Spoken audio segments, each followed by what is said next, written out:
The Prime Minister. Near midnight, on a Saturday in May 1941, a great wave of planes appeared over London, their silhouettes against a moonlit sky. As they roared past Westminster Bridge, whole streets were set ablaze. Fires broke out at Westminster Abbey, and shrapnel pounded the tower of Big Ben. Soon flames were sweeping through the debating chamber of the House of Commons. Its roof fell away, the galleries collapsed, and a shower of twisted steel and masonry buried the rows of green leather benches where so many famous debates had raged over the decades. Only the scorched walls were left standing. The next afternoon, while parts of London were still burning and the smell of smoke was everywhere, Winston Churchill came to Parliament to inspect the damage.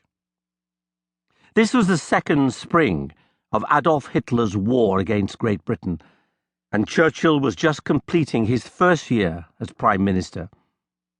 To everyone's surprise, the clock tower, though blackened and pockmarked, withstood the raid, and Big Ben was continuing to strike the hours. Because the attack had come late at night, only a few people had been in the building, and the death toll was limited to 3, including 2 policemen.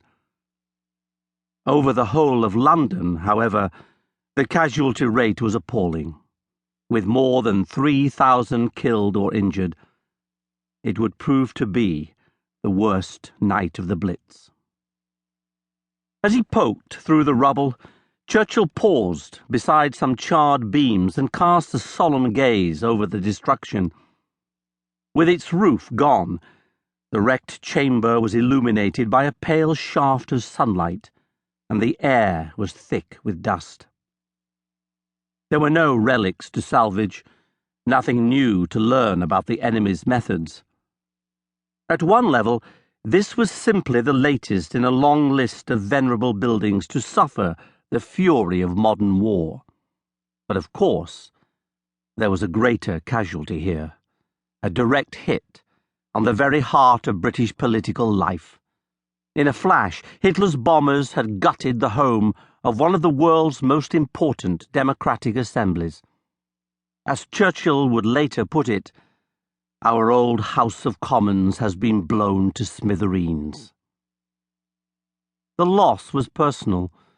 The Prime Minister had spent much of his life in this chamber, beginning with his appearance on its floor as a new member 40 years earlier, when he was a slender young man with fine reddish hair, sharp blue eyes, and a boy's freckled face. Here, as he would say, I learnt my craft.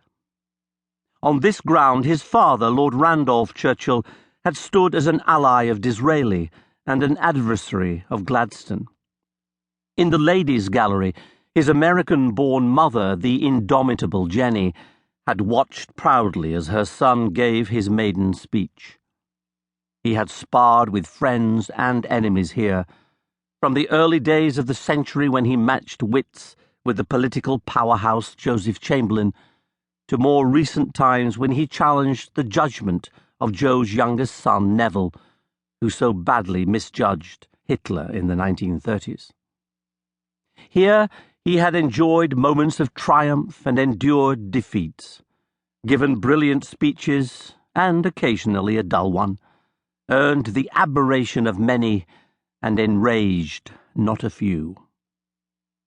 On one memorable occasion early in his career, an opponent had jumped up during a raucous debate, grabbed the Speaker's bound volume of the rules of the House, and thrown it at him, hitting him in the face and drawing blood.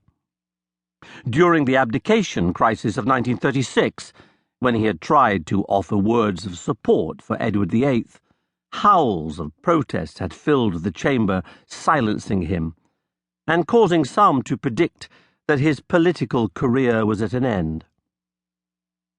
Just 3 days before Hitler's planes dropped their bombs on this spot, Churchill's old friend and rival from the early years, David Lloyd George, had risen in the debates to paint a bleak picture of the progress of the war, complaining